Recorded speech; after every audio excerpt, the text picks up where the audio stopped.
That's right, y'alls. We're done with Walter White. Plenty of hugs, plenty of kisses, but it's time for us to go. Unfortunately, he didn't have a fresh batch. You know what?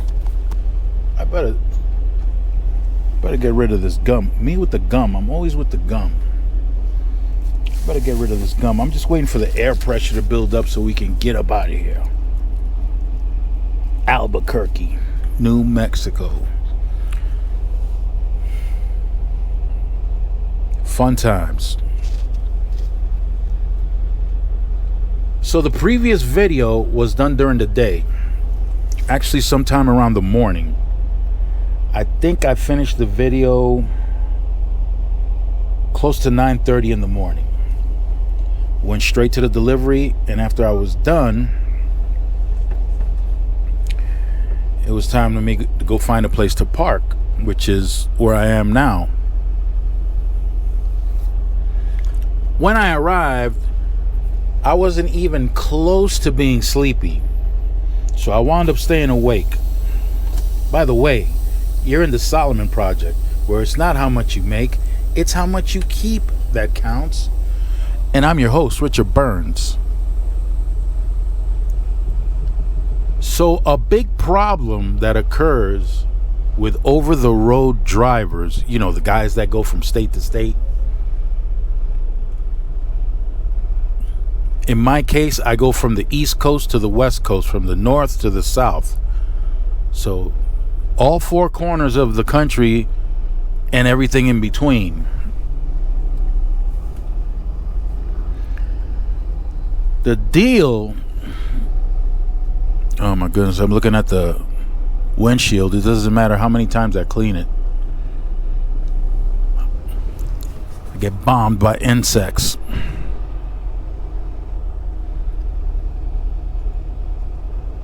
Again, I arrived, I parked, I wasn't sleepy at all.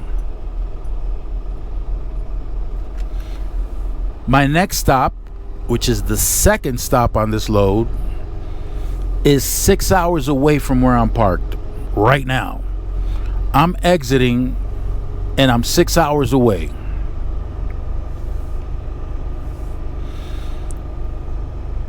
I don't know what time I fell asleep, but when I woke up, it was too early. I might have gotten 4 hours of sleep.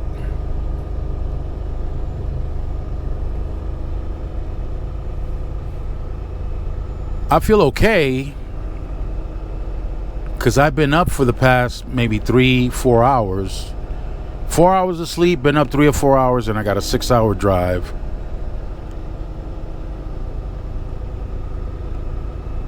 If I were working and I didn't have to operate any machinery or drive, it'd be okay if I got tired. But when you are working with machinery or driving, you got to be real careful with that.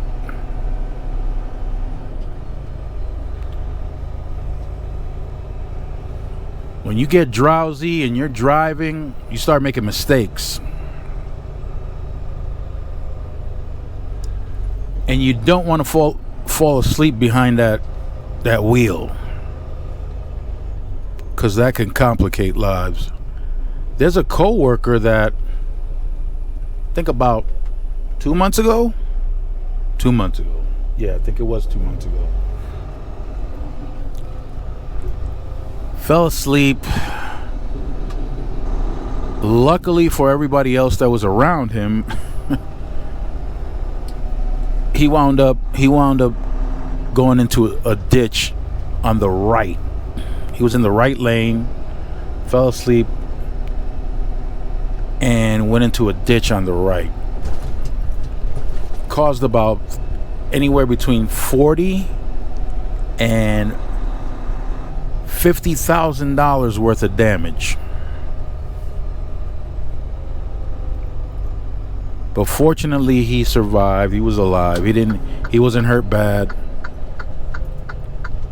His underwears might have been hurt, but he was okay.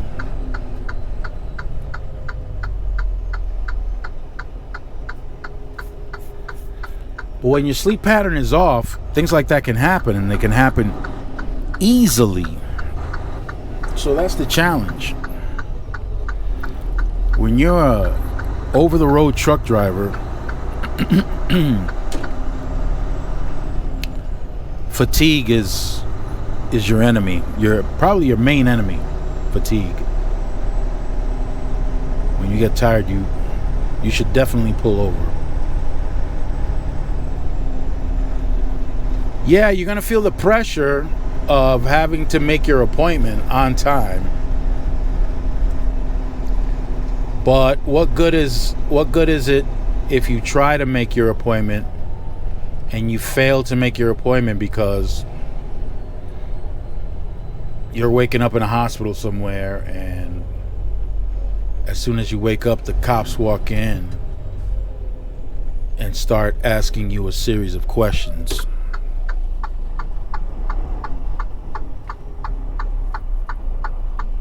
And then they start telling you about the multitude of people that wound up getting hurt because you lost control because you fell asleep at the wheel.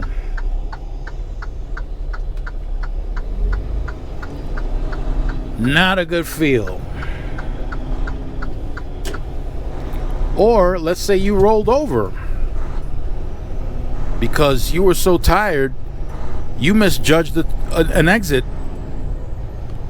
You misjudged just how much you had to slow down on an exit. You wind up rolling over and the cargo gets damaged. Hundreds of thousands of dollars worth of cargo. And now we got an insurance claim going. Not good. Not good for you, not good for the company, not good for the receiver waiting on their product. Just not good. And the insurance company, God only knows what they're going to do with your company. Maybe they'll continue covering them. Maybe they won't.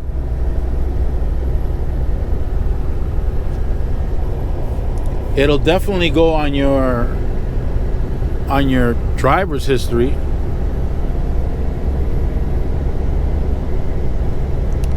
And if you're let go from the company because of that accident,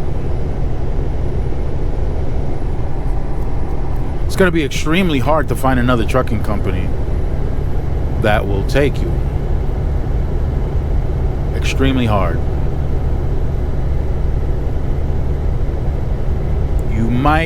You might get picked up by a mega carrier,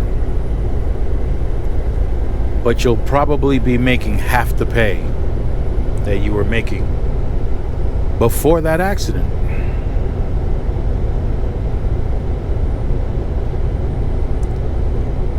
I gave you some daylight driving time. Now I'm giving you some night driving time. But as you can see, this video is occurring within 24 hours. Actually, probably within, wait a minute, let me see. Let me calculate. Okay. 14 hours? 14 hours after that last video. So I get to drive all night, which is a lot of fun. The one good thing about driving at night is the lack of traffic. That's an absolute blessing, the lack of traffic. However, 3 o'clock, 4 o'clock in the morning comes through and your body wants to shut down. It's a natural occurrence. I forget what they call it. But your body wants to shut down. It wants to sleep. It wants to rest.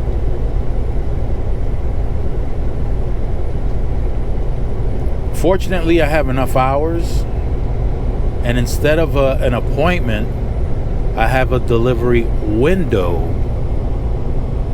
So I've got between 7 a.m. and 2:30 p.m. for me to make that delivery. So if I do get tired and have to take a nap, I'll be all right. I won't have to worry about trying to make an appointment. Those are actually the best deliveries. When you got to pick up within a window and deliver within a window, those are the best. Those appointment times, oh my goodness, what a headache. And the thing is that every warehouse has their way of verifying your arrival. Yeah, different warehouses have different ways of establishing when you actually arrived. It could be at the security booth when you're checking into the security booth, or that's just part of the process when you check into the security booth. That's just part of the process. And you might have 3 or 4 other steps, and the final step is where you're considered actually checking in. So if you have a 7 o'clock appointment and you arrive at 6:45, you're at the guard shack at 6:45, and you go through a process where you think you're checking in, but they don't consider that being checked in. Being checked in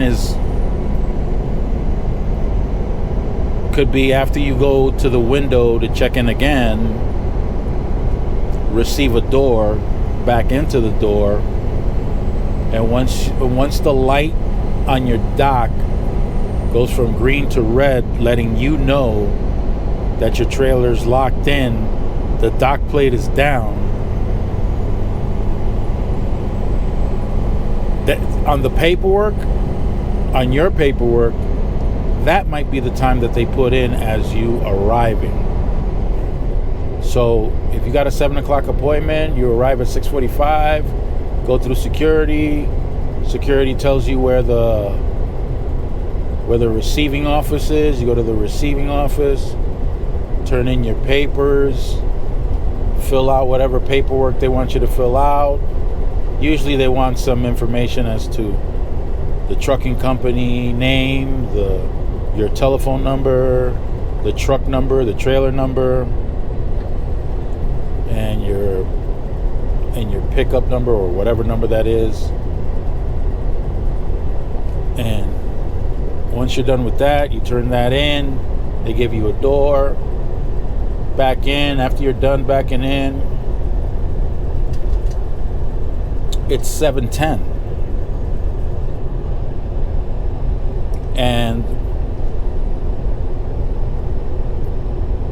whoever's brokering the load might be playing that silly game. Oh, you're 10 minutes late. You're saying to yourself, no, I'm not. I arrived at 6:45. Yeah, but the paperwork says 7:10.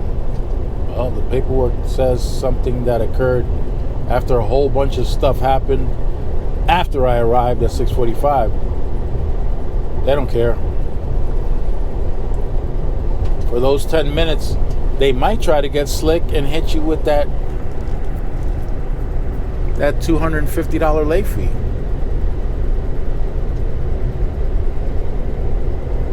Although 10 minutes, I doubt they would do that, but you never know. Some places are very strict. Walmart, for example, is very strict.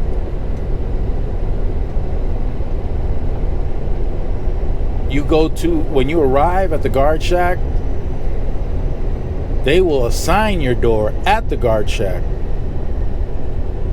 So when you do get to your door, you gotta bring down your landing gear and detach from your trailer. And you have to go to the window to turn in your paperwork. That's when they consider you have arrived. Once you get to the window. So if you're tight on time, and Walmart does not play, there have been cases in some Walmarts where just for showing up at the window 1 minute past your scheduled appointed time, they will charge you with a late fee and reschedule you for the next day. So now not only are you missing out on a rescheduling fee, but you're also missing an entire day's work. How you like them apples?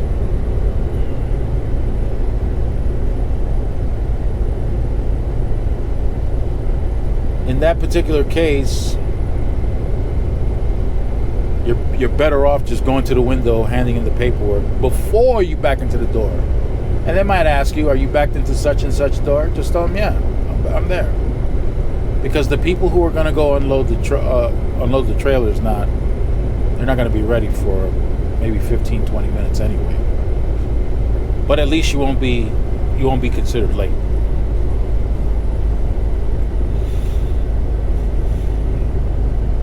So cool. This little piece right here. There was 1 year where I was on this very road, I-40, here in New Mexico. I was in I think it was a Love's truck stop. We should be passing it as I travel in the direction that I'm traveling in. I had to get something repaired. I forget what it was, but they ordered the parts.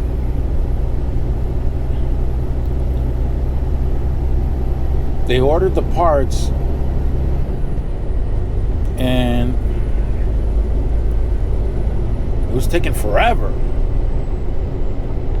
I think I wasn't able to leave until the following day because when they went to go get the parts, they weren't able to get back. They had this whole highway shut down, both east and west, shut down because of unaliving of a state trooper by the casino we just passed by on the left. That was a hot mess. I think it was one, maybe two state troopers that were unalived. I don't remember exactly.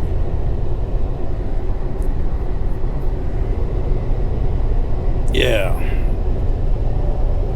Pretty wild. Pretty wild. Let me see what I got going on right here. Oh, okay.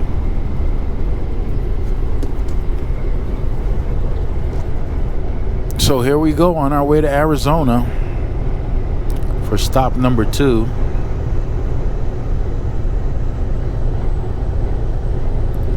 Luckily, I got a fresh can of Opium in the refrigerator. If I get sleepy, I'll crack it open, maybe in about another 2 hours.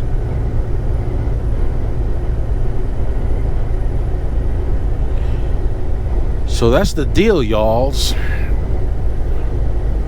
Over the road trucking, and you don't have a steady sleep schedule.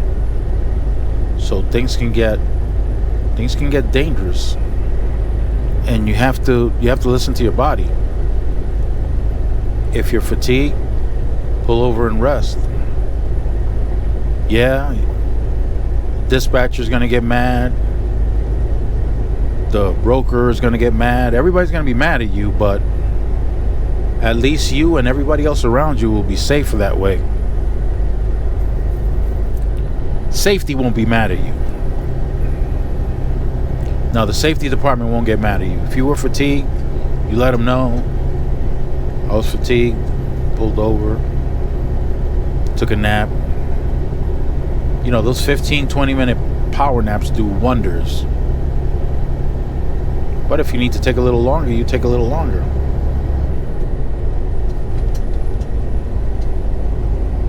Instead of cracking open the Opium, I might just do that too.